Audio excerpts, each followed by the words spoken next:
Hello friends, welcome back to my channel real life style में आपका बहुत बहुत स्वागत है।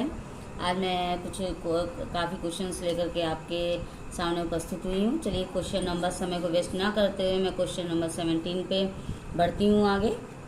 ठीक है, आइए देखते हैं। निम्नलिखित में से कौन सा कथन असत्य है। ये इस तरीके के जब क्वेश्चंस आते हैं तो सबसे पहले आपको ये करना होता है कि सारे जो ऑप्शन दिए गए होते हैं इनको बहुत बारीकी से पढ़ना होता है और सत्य क्या है असत्य क्या है इस पर ध्यान दीजिएगा। कभी कभी ऐसा होता है हम लोग उस बात को जानते हैं और हम लोग सत्य पर निशान लगा देते हैं, जबकि ये गलत हो जाता है। इसलिए सत्य पूछा गया है कि असत्य पूछा गया है, इस पर विशेष ध्यान दिया करिए। क्वेश्चन में ही आंसर मोस्टली छुपा होता है, इसलिए सबसे पहले आप ध्यानपूर्वक क्वेश्चन को पढ़ा करिए। ठीक है, ऑप्शन नंबर 1 पे आते हैं। अक्षम व्यक्तियों के प्रति विपरीत विचार एवं भावना बच्चा बड़ों से सीखता है।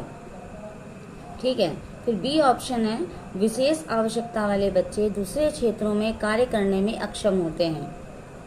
ठीक है, फिर सी है दिया गया, शारीरिक अक्षमता वाला बच्चा मानसिक अक्षमता नहीं रखता। फिर डी दिया गया हुआ ए और बी दोनों। तो इसका राइट आंसर हो जाएगा ए एवं बी दोनों। तो ये हो जाएगा, ये हो जाए। अब देखिए क्या है इसमें, अक्षम व्यक्तियों के प्रति विपरीत विचार एवं भावना बच्चा बड़ों सीखता, ऐसा ही होता है ना। फिर बी में देखिए, विशेष आवश्यकता वाले बच्चे दूसरे क्षेत्रों में कार्य करने में अक्षम होते हैं। ये भी बिल्कुल करेक्ट बात कही गई हुई है, क्योंकि जो उनको विशेष आवश्यकता होती है जिनकी, वो दूसरे क्षेत्रों में कार्य करने में अक्षम ही होते हैं, वो सभी क्षेत्रों में नहीं कार्य कर सकते हैं। फिर नेक्स्ट क्वेश्चन पे आते हैं, करके सीखना किस विधि में प्रयोग होता है। करके सीखना किस विधि में प्रयोग होता है। Option A Montessori, B kindergarten, C project और डी उपरोक्त सभी। तो इसका करके सीखने का सिद्धांत मॉन्टेसरी ने भी दिया है, प्रोजेक्ट विधि में भी दिया गया है, किंडरगार्टन विधि में भी और तो इसके अकॉर्डिंग सब आंसर आपका हो जाएगा डी, क्योंकि ये चीज़ सब में दी गई हुई है। ठीक है, विद्यार्थियों को की उपलब्धि का मूल्यांकन करने के लिए शालाओं में उपयोग में आने वाली विधियां हैं। विद्यार्थियों की उपलब्धि का मूल्यांकन करने के लिए शालाओं में उपयोग में आने वाली प्रविधियां हैं। मूल्यांकन मतलब आप समझ गए होंगे, मूल्यांकन मतलब किसी भी चीज़ का जो हमने कार्य किया है उसका मूल्यांकन। मूल्यांकन मतलब लास्ट में रिजल्ट मतलब क्या है। ठीक है, इसके कितने प्रॉफिट रहे, लॉस हुआ, क्या कहाँ कहाँ पे हमसे मिस्टेक हुई है, इस तरीके की बातों को मूल्यांकन में ले लेते हैं। ऑप्शन ए परिमाणात्मक एवं निरीक्षण विधि, बी है परिमाणात्मक एवं गुणात्मक विधि, सी है गुणात्मक एवं साक्षात्कार विधि, डी है उपयुक्त में से कोई नहीं। तो इसका राइट आंसर हो जाएगा बी, परिमाणात्मक एवं गुणात्मक विधि। ठीक है, फिर नेक्स्ट क्वेश्चन पे आते हैं। प्रतिभाशाली बालकों की शिक्षा हेतु कौन सी विधि अधिक सफल मानी गई। प्रतिभाशाली जो बालक होते हैं उनको मतलब शिक्षा प्रदान करने के लिए कौन सी अधिक विधि सफल मानी गई, मतलब सक्सेसफुल रही है। ए व्याख्यान विधि, बी प्रश्नोत्तर विधि, सी संवाद विधि और डी है योजना विधि। तो इसका राइट आंसर हो जाएगा योजना विधि। ठीक है, योजना बनाइए, उसके बाद में बच्चों के लिए कार्य करिए। व्याख्यान विधि वो होती है जिसमें हम लोग एक्सप्लेन करते हैं, लेक्चर टाइप का, और प्रश्नोत्तर विधि होती है इसमें हम क्वेश्चन पुटअप करते हैं और फिर बच्चों द्वारा किए गए क्वेश्चन का हम लोग आंसर उनको देते हैं। संवाद विधि होती है आपस में बातचीत टाइप का करके संवाद आपस में करते हैं, लेकिन ये योजना विधि है। प्रतिभाशाली बालकों के लिए योजना विधि से अच्छी विधि कोई और नहीं हो सकती है, क्योंकि इस तरीके के बच्चों के लिए योजना बनानी ही पड़ेगी इसलिए। फिर नेक्स्ट क्वेश्चन पे आते हैं, सीखने का स्थानांतरण है। ए सीखी गई वस्तु को संभालना, बी सीखी हुई तकनीकी का वैसा ही उपयोग करना, फिर सी है सीखी हुई वस्तु का अन्य परिस्थिति में प्रयोग और डी है उपयुक्त में से कोई नहीं। तो इसका राइट आंसर हो जाएगा सीखी हुई वस्तु का अन्य परिस्थिति में प्रयोग। ठीक है, ये सी पे लगा हुआ है। सीखी गई वस्तु को संभालना मतलब हम सीख तो चुके हैं पर उसको ज्ञान को संभाले रखना है। फिर सीखी हुई तकनीकी का वैसा ही प्रयोग, मतलब जो हम सीख चुके हैं वो उसका वैसा ही इस्तेमाल कर लेना है। फिर सी है सीखी हुई वस्तु का अन्य परिस्थिति में प्रयोग। ये देखिए बिल्कुल सही है, सीखने का स्थानांतरण तभी होगा। स्थानांतरण मतलब एक से दूसरे में प्रवेश। तो कैसे होगा? जब हम सीखी हुई वस्तु का अन्य किसी पर में करेंगे प्रयोग, तभी तो स्थानांतरण होगा। और हम वैसे के वैसे ही उतार देंगे तो क्या हो गया? ये तो नकल टाइप बेस्ड हो गया। ठीक है, तो ये इसका राइट आंसर हो जाएगा, सीखी हुई वस्तु का अन्य परिस्थिति में प्रयोग। ठीक है, क्वेश्चन नंबर 22 पे आते हैं। बालक में क्रियाओं को नियमित करने तथा रुचि उत्पन्न करने के लिए कौन सा कारक उत्तरदायी है?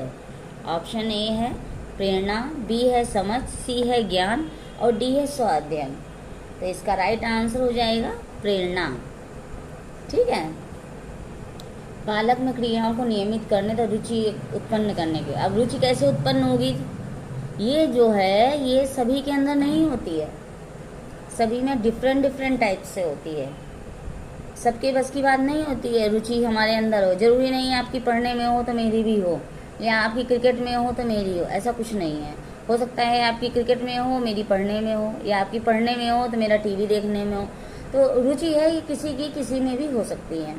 तो जब तक ये प्रेरणा हमारे अंदर नहीं होगी या हम किसी से प्रेरणा नहीं लेंगे, तब तक ये चीज़ पैदा नहीं हो सकती।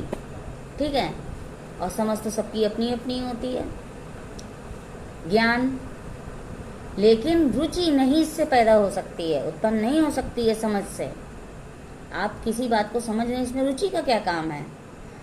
ज्ञान है आपके अंदर, इसमें रुचि का क्या काम है? रुचि का काम कहाँ पे है? प्रेरणा से। इनका आपसी तालमेल है। जब हमारी रुचि होगी या हम किसी से प्रेरणा ले लेंगे तो रुचि उत्पन्न हो जाएगी। समझ रहे हैं ना मेरी बात को, मैं क्या कहना चाह रही हूँ? ठीक है, तो रुचि और प्रेरणा, जब प्रेरणा लेंगे तभी रुचि उत्पन्न होगी। ठीक है, नेक्स्ट क्वेश्चन पे आते हैं।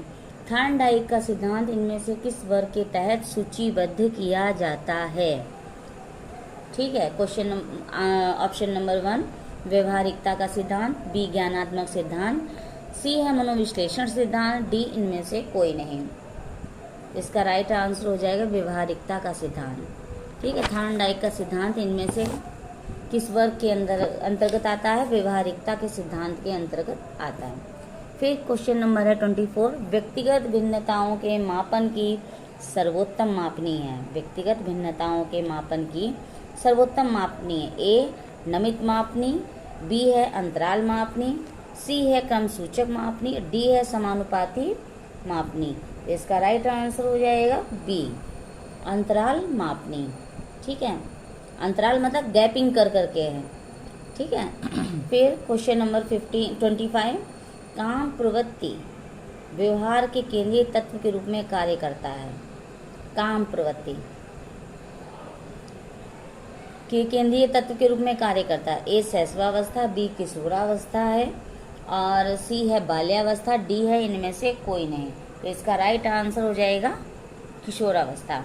ये जो काम प्रवृत्ति है ये इस एज में ज़्यादा होती है। शैशवावस्था में तो बच्चे का शैशवावस्था ही होती है, छोटा होता है बच्चा। बाल्यावस्था में भी नहीं होती है इतनी जितनी कि किशोरावस्था में होता है, विपरीत लिंग के प्रति आकर्षण। ठीक है, तो ये चीज़ इस अवस्था में ज़्यादा दिखाई देगी। ठीक है, क्वेश्चन नंबर 26 है, अध्ययन की दृष्टि से व्यक्तिगत विभिन्नताओं का महत्व है। अध्ययन की दृष्टि से व्यक्तिगत विभिन्नताओं का महत्व है। ए विद्यार्थियों की व्यक्तिगत शिक्षण व्यवस्था, बी है व्यक्तिगत रुचियों के अनुसार गृह कार्य देना, सी है विद्यार्थियों का समरूप समूहों में वर्गीकरण, डी है उपयुक्त सभी। इसका राइट आंसर हो जाएगा विद्यार्थियों समरूप समूहों में वर्गीकरण। ठीक है, फिर नेक्स्ट क्वेश्चन पे आते हैं। सीखने का वह सिद्धांत जो पूर्ण रूप से और केवल अवलोकनीय व्यवहार पर आधारित है, सीखने के किस सिद्धांत से संबद्ध है? देखिए दोस्तों, जब सीखने का सिद्धांत पढ़िए तो ये बात बहुत ध्यान रखिए कि किसका कौन सा व्यवहार कहाँ है और किस पर आधारित है। मोस्टली क्वेश्चंस बनते हैं तो यही चीज़ पूछी जाती है। ए है विकासवादी, बी व्यवहारवादी, सी रचनावादी और डी है संज्ञानवादी। तो इसका राइट आंसर हो जाएगा व्यवहारवादी। ठीक, एक क्वेश्चन नंबर 26, एक बालक जो शारीरिक दोषों से ग्रस्त है उसमें उत्पन्न होती है। ए संवेगात्मक स्थिरता, बी है अच्छी आदतें, सी है मिथ्याभिमान और डी है हीनता की भावना।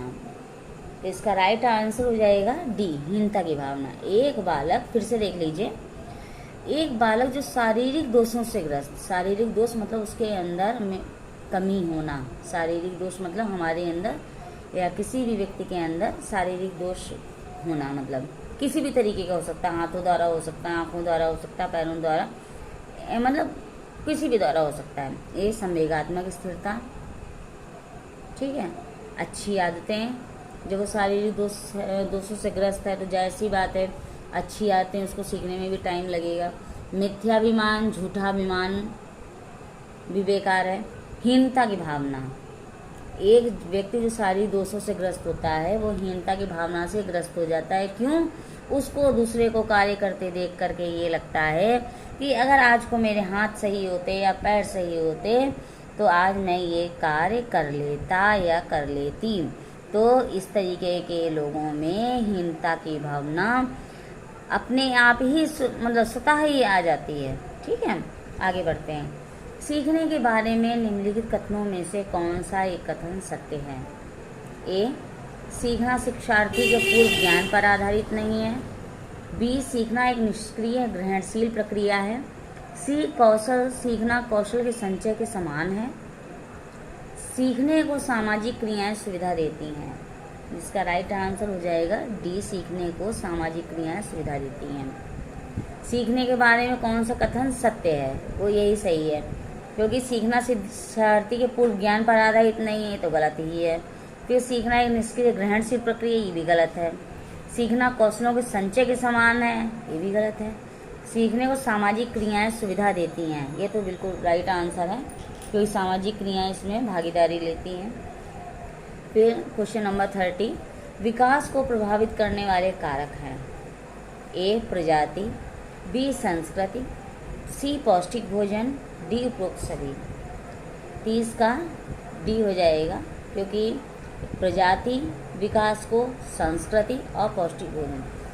एक बात और दोस्तों मैं आप लोगों को बता दूं, विकास और वृद्धि, कभी भी आप लोग ध्यान से देखिएगा, विकास और वृद्धि में दोस्तों बहुत फर्क है। ठीक है, तो दोनों के अंतर को मैं आपको एक दिन ये बताऊंगी, मैं विकास और वृद्धि में क्या अंतर होता है। कभी कभी ऐसा होता है कि वृद्धि और विकास एक से लगेंगे, आप लोगों को लगेगा वृद्धि और विकास एक बात हो गई, लेकिन दोनों में डिफरेंस है। मैं इस बात को आपको जरूरी मौका मिलते ही शेयर करूंगी। ठीक है।